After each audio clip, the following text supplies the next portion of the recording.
Olá, graças e paz. Estamos mais uma quinta-feira, onde nós podemos aprender juntos da palavra do Senhor, rever algumas coisas e aplicar a palavra do Senhor à nossa vida.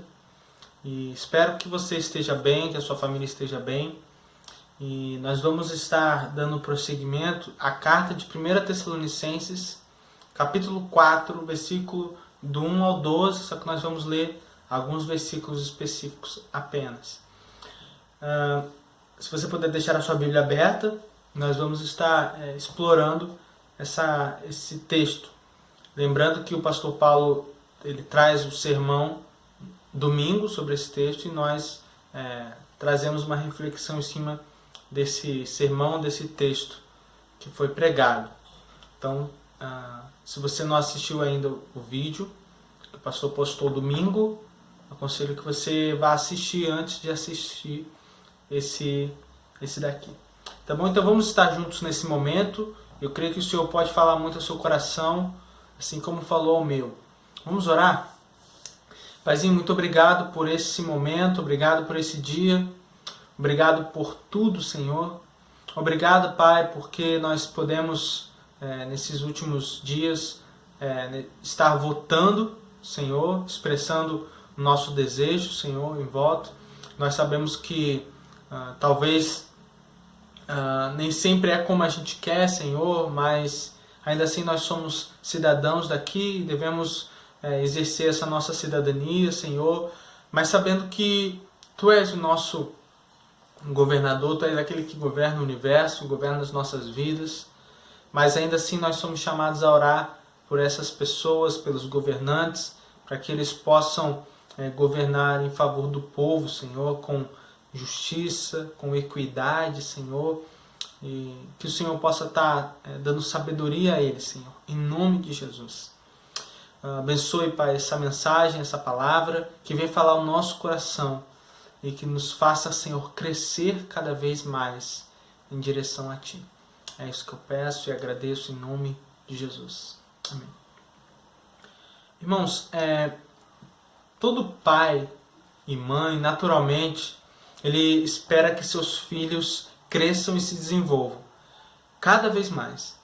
Quando há alguma criança que não cresce, não se desenvolve como deveria, há algum problema no desenvolvimento e aí essa criança precisa de um acompanhamento médico. Porque há algo que não é natural. Porque o natural seria crescer e se desenvolver. Isso é o natural que todo pai e toda mãe espera da criança que está em fase de crescimento. Assim também é com os discípulos de Cristo, com os filhos de Deus. Todo filho de Deus precisa crescer, precisa se desenvolver. Deus espera que cresçamos. Contudo, esse crescimento ele não acontece num passe de mágica, não acontece de forma passiva, mas envolve o nosso querer, o nosso desejo, a nossa ação, nossa atitude, nossa busca. Esse crescimento tem a ver com agradar a Deus, crescendo em santidade e amor.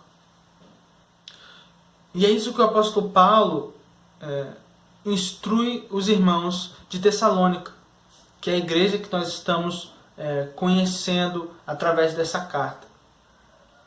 Nós estamos entrando na segunda parte da carta de Tessalonicenses, 1 Tessalonicenses, que é do capítulo 4 até o fim do capítulo 5.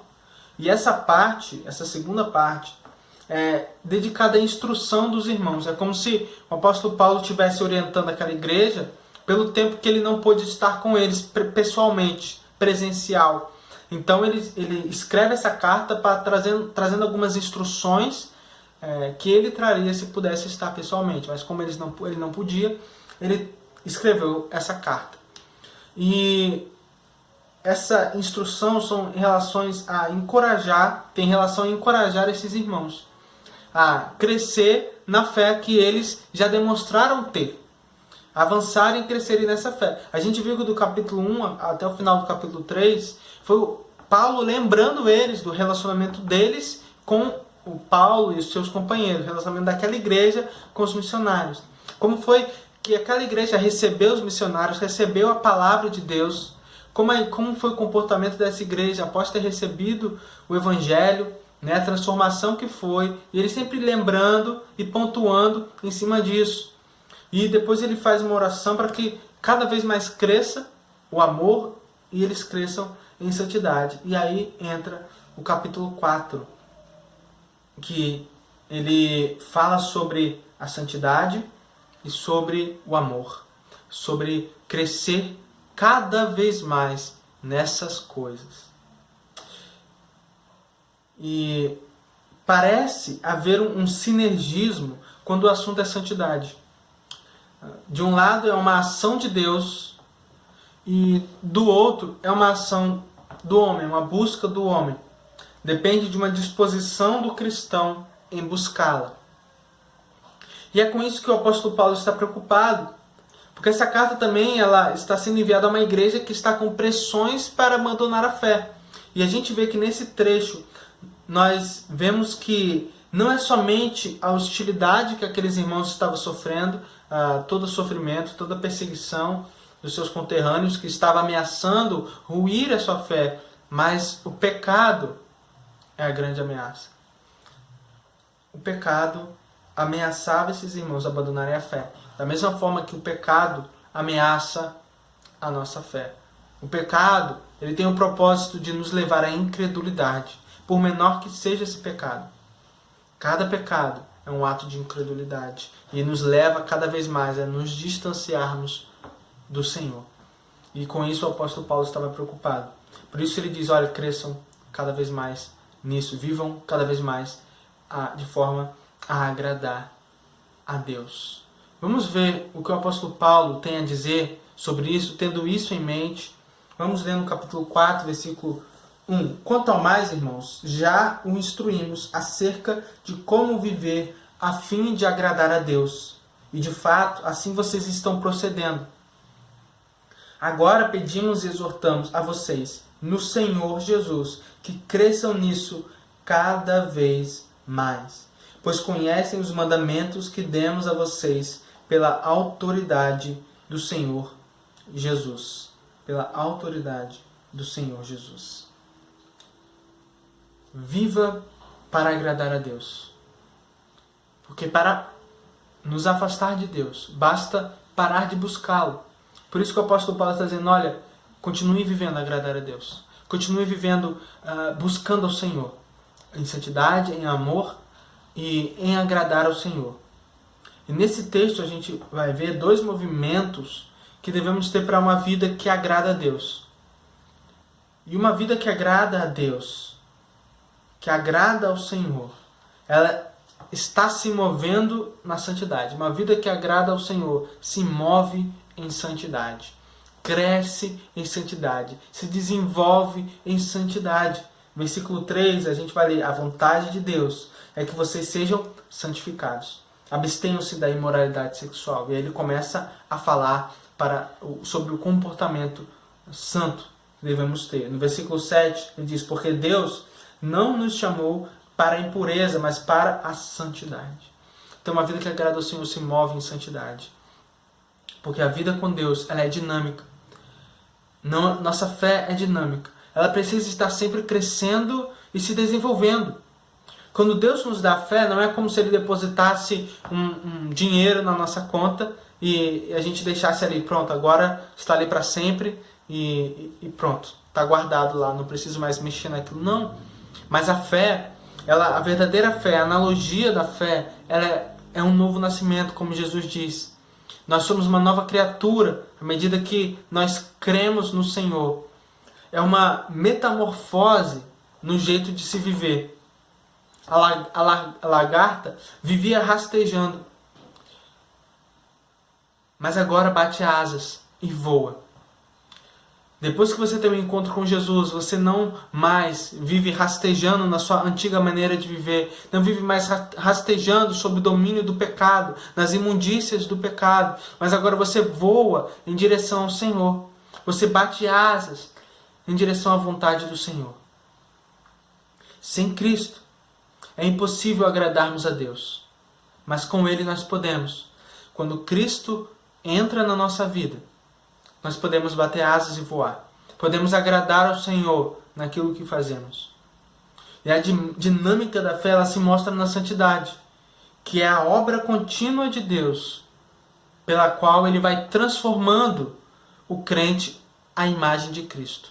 Ele vai moldando a imagem de Jesus na vida do cristão, na vida do discípulo de Cristo, do discípulo de Jesus.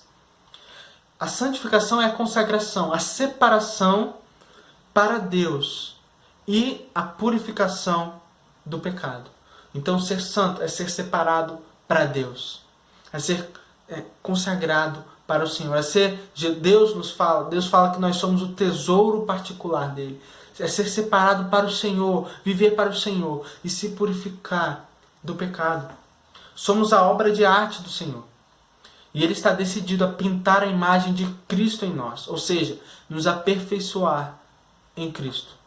Mas ainda que seja Deus quem faça isso, através do Espírito Santo, nós devemos procurar a nossa santificação em cooperação com o Senhor. E santidade tem a ver com obedecer ao Senhor, tem a ver com obedecer a Deus. 1 João 2,4 diz: sabemos que o conhecemos, ou seja, conhecemos a Deus, a Jesus Cristo, se obedecemos aos seus mandamentos. Aquele que diz, isso é muito forte, irmãos, aquele que diz, eu o conheço, mas não obedece aos seus mandamentos, é mentiroso e a verdade não está nele. 1 João 2,4. Obedecemos a Deus quando rejeitamos a imoralidade sexual, os desejos desenfreados do nosso coração. Jeremias diz: o coração do homem, do ser humano, é incrivelmente corrupto, desesperadamente corrupto. Nosso coração está inclinado para o mal. Quando rejeitamos a imoralidade sexual, quando rejeitamos esses desejos, essas paixões pecaminosas, a impureza, nós estamos obedecendo ao Senhor. Mesmo que nossa cultura diga que é normal, fazer sexo antes do casamento, fazer sexo fora do matrimônio, mesmo que a nossa cultura diga que é legal viver uma vida em rebeldia contra as regras, né, em quebrar as regras, enfim, em querer revolucionar de um jeito negativo, em querer quebrar padrões bíblicos. Ainda que a cultura diga isso, ainda que a cultura imprima em nós uma vaidade exacerbada, ainda que a cultura imprima em nós todo tipo de imundícia, mesmo que a cultura diga que é correto, devemos nos guiar pela palavra de Deus. Tiago 3:4, capítulo 3, versículo 4 diz o seguinte: adúlteros, vocês não sabem que a amizade com o mundo é inimizade com Deus? Quem quer ser amigo do mundo faz-se inimigo de Deus. Quem quer ser amigo do mundo faz-se inimigo de Deus. E Tiago está falando também aqui das paixões pecaminosas que guerreiam dentro de nós. Deus quer desenhar, Deus quer pincelar sua vontade em nossas vidas. Deus quer moldar Cristo em nós. Deus quer que sejamos santos. Deus quer fazer uma nova história na nossa vida. Uma vida que agrade ao Senhor. Mas precisamos crescer cada vez mais nisso. Tem uma música do pastor Lucas, o nome da música é Pintor do Mundo. E diz assim: o maior pintor do mundo está pintando a minha história. Ela não tinha cor, a cruz foi o pincel do autor. Pintou minha vida com o sangue derramado, pintou minhas vestes com santidade, pintou meu interior com sua glória. Ele pintou minha vida. Deus está pintando a nossa vida. Nós somos a obra do Senhor. E Ele quer que essa obra seja cada vez mais bela como Cristo é. E nós só pode ser isso quando nós abandonarmos cada vez mais o pecado. Quando vivemos para agradar a Deus, crescendo em santidade, estamos deixando Deus pintar a nossa história. Ele quer pintar o amor também. Pois uma vida que agrada a Deus também se move em amor. Uma vida que agrada ao Senhor está se movendo em amor. Versículo 9 e 10 vai dizer: quanto ao amor fraternal, não precisamos escrever, pois vocês mesmos já foram ensinados por Deus a se amarem uns aos outros. E de fato vocês amam todos os irmãos em toda a Macedônia. Contudo, irmãos, insistimos com vocês que cada vez mais assim procedam. Cada vez mais. Os tessalonicenses amavam fraternalmente uns aos outros de tal maneira que ficava evidente de quem eles se aprenderam. De Deus. O amor, eles são aprendido do Senhor. Esse amor fraterno. Esse amor pelos filhos de Deus. Esse amor pelas pessoas que não conhecem a Deus também. Esse amor fraternal entre cristãos é comentado por Charles John Ellicott como a afeição natural daqueles que se sentem filhos do mesmo pai e da mesma mãe, membros da mesma família de fé. Esse amor é fruto do Espírito de Deus no nosso coração. Contudo, nós também somos chamados a semear esse amor, a semear. Somos chamados a semear cada vez mais para que ele cresça. Da mesma forma que deve-se crescer em santidade, devemos também crescer em amor. Nós nunca esgotamos as possibilidades de demonstrar amor fraterno. Contudo, esse amor é um amor santo e puro. Não é um amor ao pecado, mas é um amor à santidade, um amor santo, um amor puro que reflete na vida dos nossos irmãos. Paulo lembra do esforço motivado pelo amor que esses irmãos demonstravam. 1 Tessalonicenses 1:3 que nós vimos. Paulo também ora para que esse amor cresça. 1 Tessalonicenses 3, capítulo 12, que também nós vimos. E agora Paulo está encorajando e exortando a que amem cada vez mais. Então, Paulo vê que esse amor já estava em operação.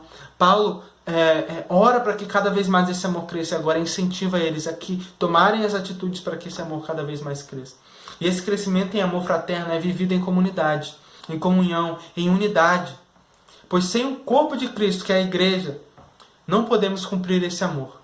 Por outro lado, nós também não crescemos em amor apenas pelo fato de estarmos num hall de membros da igreja, por estarmos vinculados institucionalmente a uma igreja. Só isso não vai fazer crescer o amor fraterno. Não basta ser um simpatizante, é preciso estar comprometido com a igreja, com as pessoas, através do discipulado, por exemplo. O relacionamento discipulador que temos visto como igreja multiplicadora. O relacionamento discipulador é um ambiente que proporciona o crescimento em amor e em santidade, assim como a terra é o ambiente onde a planta cresce. Eu vou repetir. O relacionamento discipulador, intencional, vivido por duas pessoas ou mais, que estão se discipulando o outro, discipulando, caminhando para perto de Jesus. O relacionamento discipulador é o ambiente que proporciona o crescimento em amor e santidade, assim como a terra é o ambiente onde a planta cresce. É o relacionamento discipulador. Ele cada vez mais ele fortalece esse crescimento. Ele fortalece esse crescimento, junto com todas as outras atividades com o corpo da igreja. Uma evidência, portanto, irmãos, de que estamos abandonando a fé, abandonando Jesus, é quando deixamos de agradá-lo. É quando deixamos de viver para agradar o Senhor. E a nossa fé está esmorecendo quando deixamos de buscar a santidade e nos entregamos à imoralidade, ao pecado, à impureza, não apenas pelas circunstâncias, mas por causa que damos voz ao pecado dentro de nós. Quando deixamos de crescer em santidade e amor, isso significa que estamos rejeitando a Deus. Morto não cresce, não se desenvolve. Um cadáver não cresce, não se desenvolve. Ele regressa, ele torna ao pó, ele só se decompõe. Sem Cristo nós estamos mortos, mortos nos nossos próprios pecados e iniquidades. Porém, se estamos em Cristo, estamos vivos, uma nova vida. Estamos vivos em Cristo. E se estamos vivos em Cristo, crescemos e nos desenvolvemos nele. Embora nosso exterior esteja a se desgastar, a envelhecer, a se deteriorar pelo tempo, nosso interior está se renovando cada vez mais. E essa vida que nós temos aqui é para viver, para agradar ao Senhor. Crescendo cada vez mais em santidade e amor. Edmund Hillary foi o primeiro homem a subir no Monte Everest, a montanha mais alta do mundo. Mas um ano antes, Hillary já tinha tentado a escalada, mas ele falhou, fracassou. Mas mesmo assim, os ingleses chamaram ele para dar uma palestra, para falar diante do auditório, para motivá-los. Para uma numerosa plateia, ele falou. Só que diante dessa plateia, Hillary começou a descrever suas dificuldades, seus desafios diante daquela experiência. E mesmo com os aplausos, ele dizia se sentir frustrado e incapaz. Mas aí, num determinado momento, ele larga o microfone diante da plateia. E ele se aproximou da gravura do que ilustrava o percurso dele subindo o Monte Everest, né, a foto lá do Monte Everest. E ele grita para aquela gravura: Monte Everest, você me venceu essa primeira vez, mas eu irei vencê-lo no próximo ano, pelo simples fato de que você já alcançou sua altura máxima. Mas eu estou crescendo. Eu ainda estou crescendo. E no próximo ano, no ano posterior, ele conseguiu vencer. Nós estamos crescendo. Nós estamos sempre crescendo. E devemos buscar esse crescimento. Porque é isso que Deus espera de nós. Amém?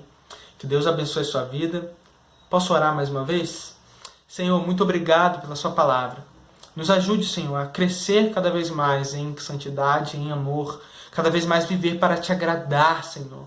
Em nome de Jesus, até que o Senhor venha, Senhor, e possamos nos alegrar por ter vivido uma vida com um propósito. Uma vida significativa, Senhor. Nos ajuda, Senhor, a viver para te agradar. Nos ajuda, Senhor. Perdoa os nossos pecados. Abençoa a nossa igreja, nossas igrejas, nossos irmãos. Abençoa aqueles enfermos, Senhor, em nome de Jesus.